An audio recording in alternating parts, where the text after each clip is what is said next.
They're not yet. They're not Warner yet. Brothers is By like the time affected by this airs, Disney. Disney will have acquired DC. Yeah, they're not yet. They have everything. They have everything Marvel. So. And almost everything Muppet, so they might as well get almost everything DC. Muppet Show is coming to Disney. The original Muppet Show is coming to Disney Plus, including the 2 seasons that were never put out in DVD. Oh, I'm sure they'll be put out in DVD soon. Well, I'm just saying. Yeah. Well, I mean, like in this day and age of streaming service, especially since Disney owns their own streaming service, I mean, why would they even be in a hurry to put it on DVD when they can make you pay $10 a month to watch it instead? You know, so I mean, you got to wonder, like, with this sort of vertical integration of studios and everyone, the people who own the rights also own the streaming services. I wonder if we're going to stop seeing so many DVD releases. I mean, it's already slowed down. True, but I could also be Jim Henson Studios making more money, essentially. So they could say, all right, you can play the Muppet Show because they are currently leasing the rights to all the Muppets, but they don't have the right to Kermit. Kermit's the only Muppet they don't have the rights to. Really? So they could say, all right, well... Sorry, who doesn't have the right to Kermit? Disney. Disney has leased the rights to all Jim Henson characters, but Jim Henson Studios retained the rights to Kermit. I thought that Disney just bought Jim Henson Studios outright. Yeah, same here. No, Brian still owns the rights to Kermit. I read an article about that just a while ago. Okay. That's really interesting. That's really interesting. I just don't have any words for that. It's just interesting. I'm kind of fascinated by that. And then, but also, I'll be honest here, Miss Piggy's a moneymaker. Like, why would you, she's a real star. I mean, she'll tell you that herself. She's a real star of the Muppets. So why not keep her? I don't understand why they wouldn't go and do that properly now. Well, if you take a look at everything that exists, it's missed opportunity. Kermit's in almost everything. Yeah. Whereas Miss Piggy's not necessarily in almost everything. And everything she's not in sucks. I will stand by that. There's chunks of the Was it in Justice League? That was the problem. She needs to have been in Justice League. She needs to have been in Aquaman. Just have her in Wonder Woman 1984. Just had an appearance. She knows karate. Would have been an option in Bandersnatch, just saying. Is it all weird here that Troy's working over there? I can see him. He's over there working. He's like I honestly don't care about Miss Piggy. He's like, I'm just gonna. I really don't know a lot about the Muppets, so I'm just gonna let you guys talk this one out. He's like, it wasn't a part of my childhood, and I didn't like them. Did you grow up on a commune or something? I mean, I grew up on Scooby Doo. Okay, that's fair. That's fair. I'm talking about a stereotypical show. Every single time, it's always the weird, old real man. estate investor.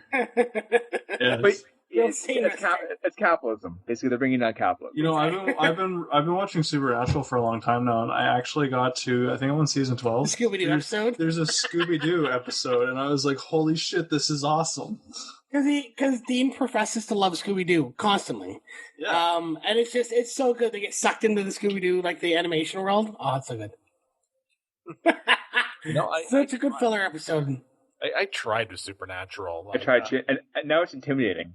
I could start watching, but it feels like it's 35 seasons. I don't know if I can handle that. It's been on the air since the 70s. You know, it's hard. It's intense. I don't know. It's there's only 16 seasons or only something like that. But it's one of the shows that I think that they, as much as I don't know, as flat as the ending is, because there's no giant climax per se or anything like that. There's emotion and everything involved. It's an ending that I think they did well for a TV show of that long of a run. I think they did well.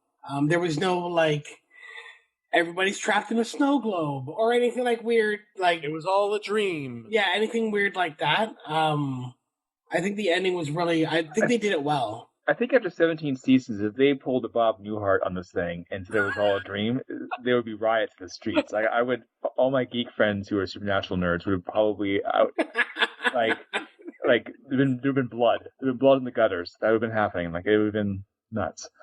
So. There is something. It's kind of funny, and it's done by Misha Collins, who is Castiel on the show, and it's a I can't remember the name of it. I'll have to find the name of it. But what he does is he does like a photo hunt or a hide and seek scavenger hunt thing online I for have a friend of charity. mine who does it every year. Yeah. So they're actually coming up with another one that's going to be happening soon. A friend of ours does it as well, and you join the team and you donate a little bit of money for charity, and you have the chance of, like, I can't remember what it is. I think you won something from Supernatural last time, like from the set, like screen used something or other, but. That's kind of cool. I was like, yeah, I really like Misha Collins. He's such a good actor. He can play flat, he can play happy, he can play evil. Like he's got quite a range. Like his actual personality outside of who he plays in Supernatural, you would think that he would be a very calm, collected kind of guy, very quiet, based on the character he portrays, who is an angel who has no emotion, right? But like in person, he's a very flamboyant, outgoing person, and it's like there's a huge stark contrast between the character and who he is. There's an episode of it where the trickster is involved, and he pulls Sam and Dean into the quote unquote real world, and the entire episode is on the soundstage. They are they're not Sam and Dean anymore. They are their own characters. And Misha Collins is there, and he's like, "Come on, buddy, come on, guys, let's go do something together. Come on." I mean, it's really good. It's a filler episode as well, but it's a really good good episode. Yeah, it's an episode within an episode. It's really good. Trickster episodes are all good. It's like the Stargate Atlantis one, which you guys watched Stargate Atlantis. Oh yes. Speaking of what's his face, Aquaman, who's in Stargate Atlantis. But he is. Yeah, but there's a great episode at the end of that show when they come into the real world as well, or kind of, but it's done like a CSI episode. And it's very that kind of vibe. It's really neat. I don't remember. It's really neat. Yeah, because it's like with Stargate Atlantis, I think I remember watching it once, but I don't think I went and like rewatched any of it unless there's like nothing else on. Not the way that I've repeatedly watched like SG-1 or something, but Stargate Universe though that deserved another season, but I might be in the minority on that opinion. Yeah, I don't like Stargate Universe.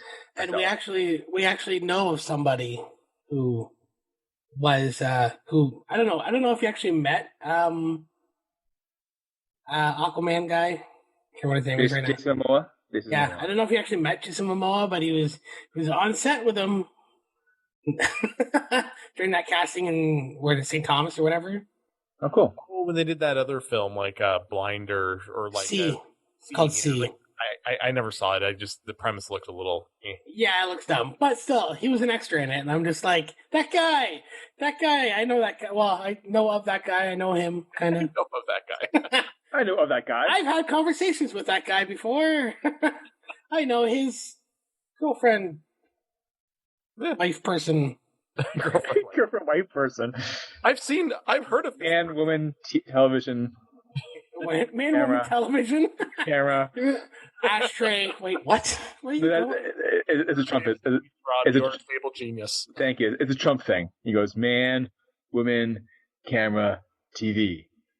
That's the whole thing. You should look it up. It's pretty funny. Okay, I don't know. You got the highest score possible.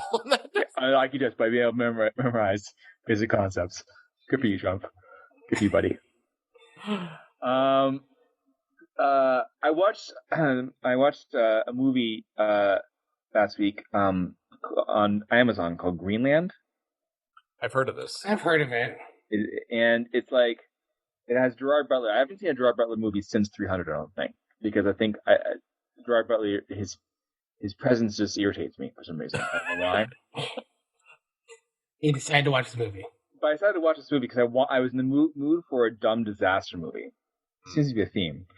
But I was in the mood for but it was actually surprisingly good. Actually. And because one of the things that kind of ties back to what Tim was saying about special effects and how they distract from the heart of the story and everything like that. It was very. You could tell this didn't have the huge budget that like other disaster movies of its kind of scope, like Armageddon or 2012 or whatever, had.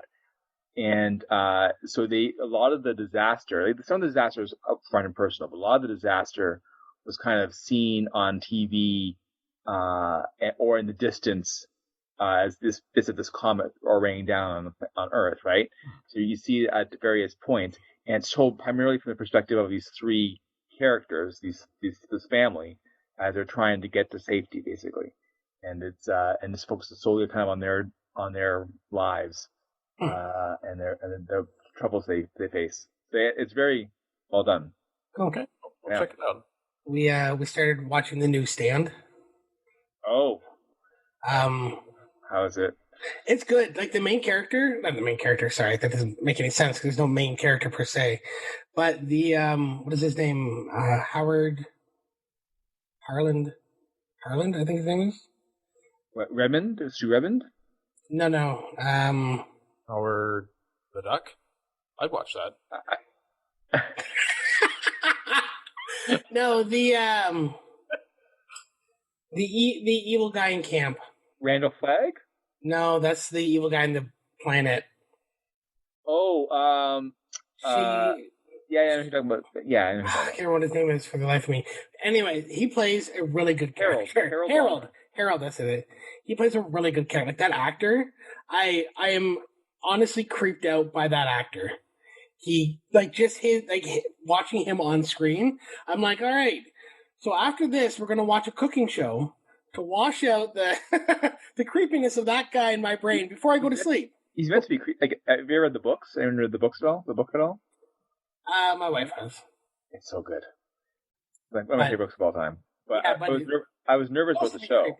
Yeah, it's supposed to be creepy, but yeah, I was so nervous. So you say it's good. I mean, I'll check it out. And it's funny because it's a respiratory illness.